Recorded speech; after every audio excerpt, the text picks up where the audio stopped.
Yo, welcome back to the channel, everyone. Hopefully you guys are having a great rest of your day, start to your day, whatever time it may be. And in this video, we got something special. We're gonna be giving a subscriber a ride in my Supercharged Shelby GT350. Now, I met this guy about 6-7 months ago at a drift and drag event in Dallas, Texas. Been quite some time, and he has not actually seen the car supercharged, and obviously has not gotten a ride. Wait, actually, he might have seen it supercharged, but obviously it wasn't on. This is gonna be his first ride. I don't know if this is the fastest car he's been in, but it should be pretty interesting. If you guys enjoyed this type of content, feel free, drop a like on the vid, subscribe to the channel, turn on those post notifications, and let's get on the way. All right, so I'm about to pull up to the little meetup spot. This should be pretty interesting. This should be pretty interesting. There is a Cars and Coffee going on locally in about an hour. Actually, probably like 45 minutes at this point. Might hit that up, but I don't know how poppin' it could be. It has been a minute since I've been to that location, and when I mean a minute, the last time I was at that location, I was dressed how I am right now. So that goes to show you, it's been a very long time. There hasn't been a meetup, any type of car meet at that spot in months. So probably like 6 months, 6-7 months. Jesus, man, time is flying.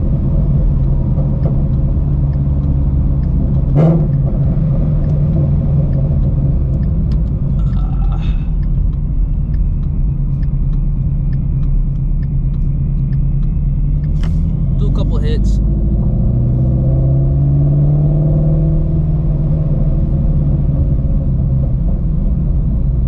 See what we can do. I'll probably give him a third gear and a second gear, just because you don't really know. You know, sometimes it can be too much for some people. So you kind of want to like gauge it. That third gear roll will let you people know if the car is making some steam. A few moments later. I saw that there's gonna be like Mustang week in Texas, apparently next year in where is it? I think it's in Galveston. I don't know how that's gonna go. Right. Like Galveston, like you've been to Galveston, right? No, I haven't. Oh, you never been to Galveston? Oh man, I mean, I get why it's in Galveston because it's kind of like Myrtle Beach, not really like Myrtle Beach, but you know, it's like kind of like, you know, next to the water, so it's kind of like the similar vibe. But yeah. Those roads, bro, like it's like, imagine having like thousands of cars coming and like going up and down 2-lane roads. Yeah. Like it's gonna be kind of sketch, man. Like I'm gonna go, but I'm going for like a couple hours like a day. I ain't gonna stay there all day, because like it's gonna be kind of sketch up there, I ain't gonna lie. But yeah, I knew that was happening though. I know they're gonna have a Camaro one too next year. Oh really? Yeah, so that's what's up. I'm definitely gonna hit that up for real. And then I think they got a Mopar at Texas Motor Speedway next year as well, I think. Okay. So there's a lot of that going on next year. Yeah, they got hella meets going on. Yeah. That's what's up. And they hold a lot of them at the Texas Motor Speedway, so it's cool. Okay. Yeah, but you need to check out the LS Fest, man. I love the LS Fest. You know, Yanks, I've always wanted to build an LS car. I've always wanted to build an LS car, but like, I don't know, like, because I want to get like a vet. Like, I always wanted to get like a C5 or like a C5Z or like even like an LS2 or an LS3. I really wouldn't care. Yeah. But I know like once I get into that vet, it's gonna be a wrap. Like I'm not gonna want to drive like anything else, because one of my buddies, he recently just got a C6 ZR1 and he's driven nothing but Mustangs. But the thing is, like the highest trim Mustang he's ever had was like a Mach 1. Okay. And you know, it was still NA. And he had like a boosted Gen 1. You know, he had a boosted well, he still has a boosted Gen 1, and he also has, you know, boosted 2 valve. Yeah. I was like, man, dude, that LS9 is going to feel like way different. Yeah. than everything you've experienced before. And also the car is going to be legitimately like 600 pounds lighter, you know, except that 2 valve, but we're talking about like quite literally, you know, another 250, 300 more horsepower. So it's like, and torque.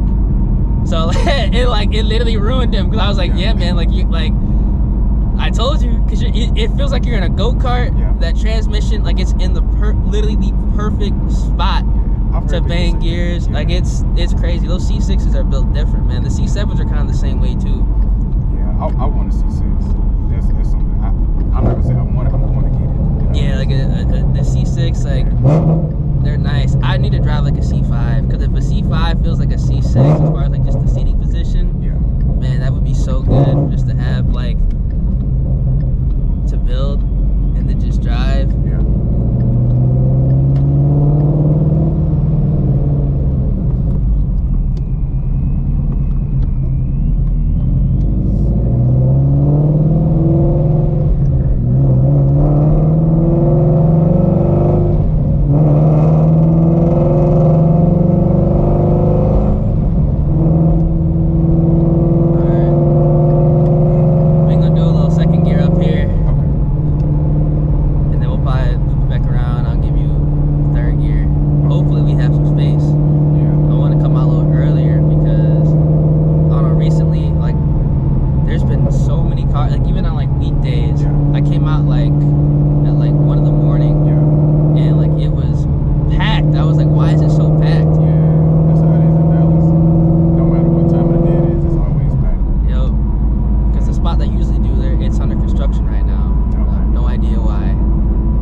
They be trying.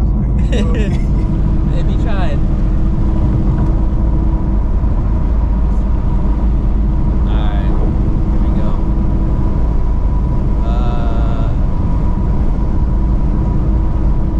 A little second gear.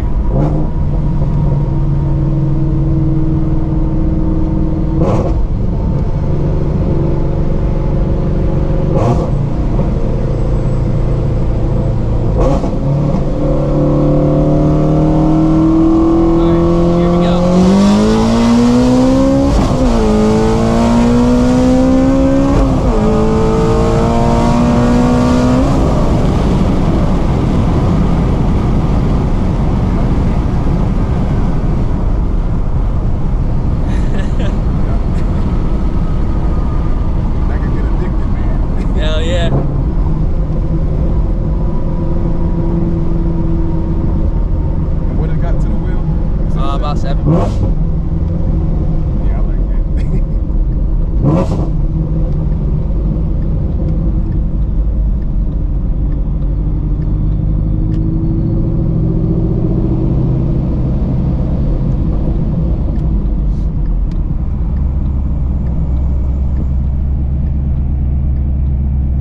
You ever considered getting 500? You know what? If it came in manual, I honestly, I don't know. I don't know. See, the thing is, like, the more I modify this car, and, you know, obviously, you know, fix, repair, like the little shit, like the more, like, I appreciate, like, how quick, you know, some cars are, like, right out the battery.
like they're supposed to bring like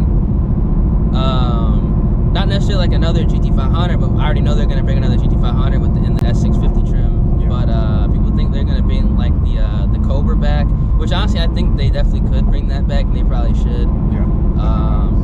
Like have like a supercharged like 5.2, Yeah. have it make around, I don't know, it's not gonna make nothing crazy, just because like, you know, manual, a lot of horsepower. Yeah. You got to start thinking about like, you know, the consumers that are buying the car, and, you know, safety reasons. Exactly. So I think it's probably gonna make like the GT500 I think makes like 760. I can see it making like 780.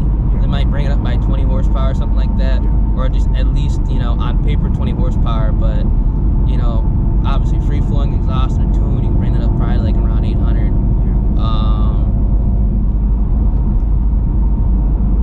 I think that'd be pretty interesting and dope. I really do.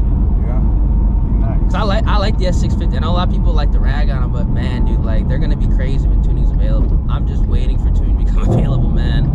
That's how it was with the S5 too when it first came out. Yeah, a lot of people were hating on them. Oh shit, I was hating on them too. I didn't even like these cars, to be honest with you. I thought like the Gen 1s, or like I always like the Gen 1s, or like, oh yeah, I wouldn't get anything else but a Gen 1. And now that I actually like, after having the new edges for so long, and then like actually like, you know, starting to see a lot more of these, they grew on me so heavy that I don't even care to own a Gen 1. I was like, man, like, yeah, S550 is the way to go. Yeah. Really is. Like those Gen 3 cars are, they literally are like the best bang for your buck right now. If you can drive maybe like a C6 base model, but like if you just want just to get in something and just, you know, not have any guesswork if it's gonna be fast or not, like the 10 speed is definitely the way to go, 100%.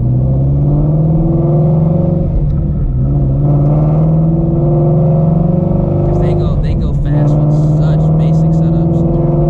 I'll pump gas.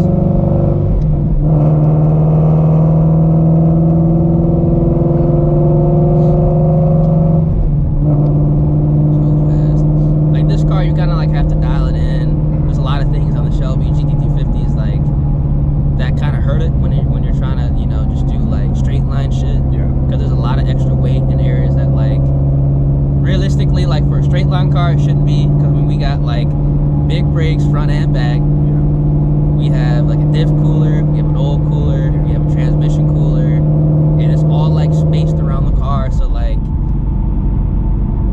the weight doesn't transfer like how it should if you're trying to like do straight line shit. Because like once you start making more power, even with like, you know, downsizing the wheels and tires and shit like that, it's still gonna have trouble hooking up.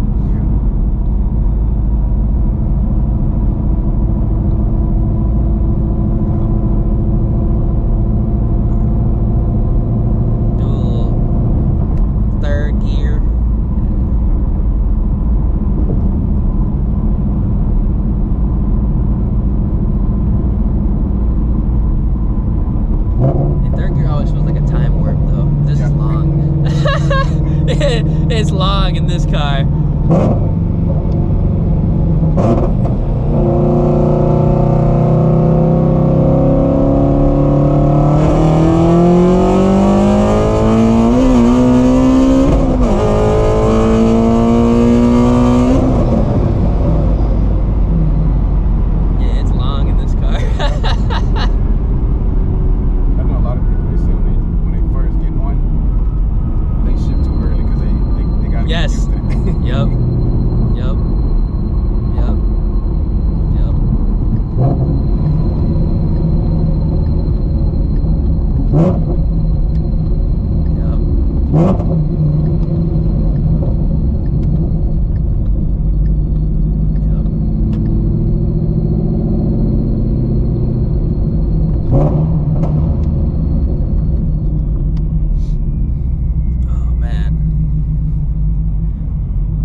Oh yeah. That ringing. I mean, I've been fighting that for like a while. I started hearing it again yesterday. Oh man. All right, so hopefully you guys enjoyed the hard pulls. I think my man Greg enjoyed it. He wants to get a Mustang too. I told him, man, you will not be disappointed with the Shelby GT350. You won't be disappointed with a Shelby GT500. Honestly, any Mustang, 10 speed, it don't matter, man. They fun. Because he has a Camaro. And I was like, look, Those ZL1s are nasty too. I do like ZL1s, I really do. They can move out with weight reduction, and obviously, like, you know, bolt-on mods, you know, the headers, pulley down, platoon, weight reduction. To be honest with you, like a car like that, that's probably all I would really do for a while, at least like for like a year, just to get really used to it, just to see exactly what it can do, you know, fully dial it in. There's some things I need to go ahead and like still dial in with the Shelby GT350, with that, you know, oil pressure switch, random leak. Well, not really random, but it's like a little spot leak. I've been trying to track that down for like the past couple days, and now like this kind of like weird noise with the tensioner. I think it's a tensioner. I don't know. It's weird. There's a lot of things I got to go ahead. Not a lot, but you know, some things I need to go ahead and dial in and track down. Woo! But probably gonna head out to this other car meet. I don't know if I'm gonna stay long, just for the fact that like it's an exotic car show. I don't really care too much about exotic car shows, but you know, it should be a pretty decent meet. It really should be a pretty decent meet. The only thing is, well, it's not really necessarily far. I don't think no toll road to get there, which is super, super nice. But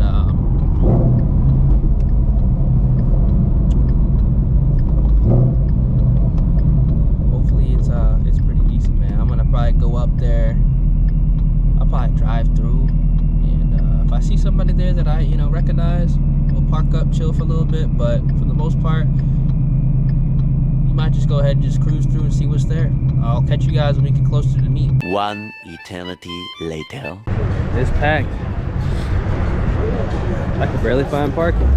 They got some nice cars here for sure. He's driving it. That's what's up. This guy is definitely enjoying his McLaren.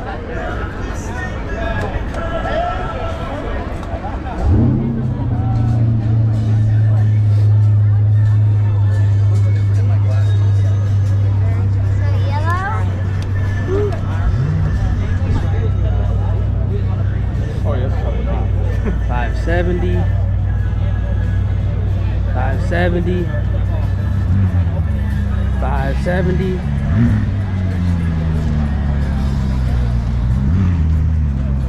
I feel like this is electric. It's probably not.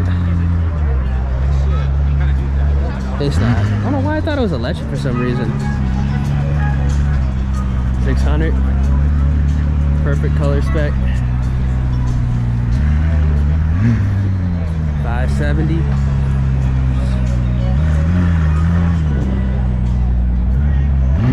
675L.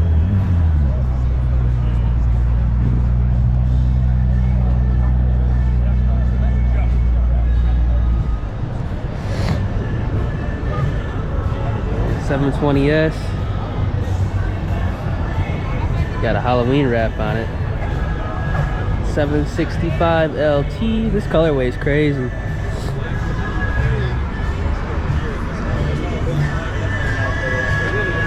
Damn.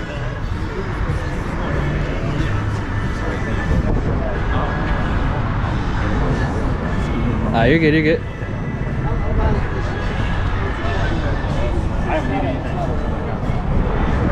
You didn't hear the front bottom.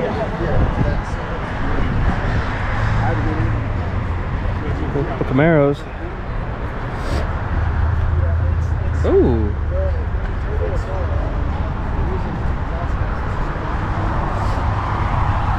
Oh, he beat-locked his stock wheels, BFS. I've seen a lot of that. That's actually nice.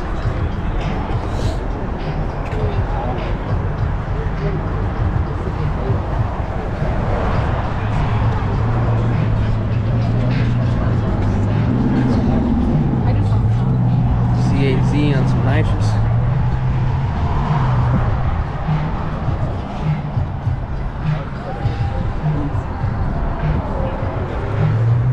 We got a Cybertruck.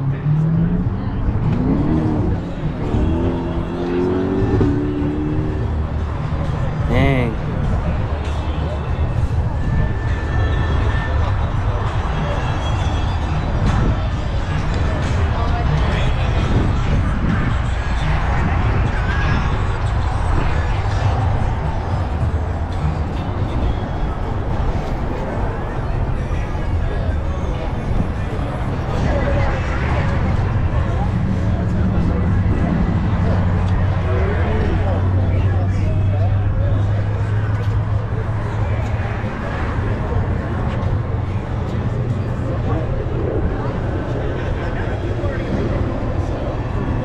Another C8Z.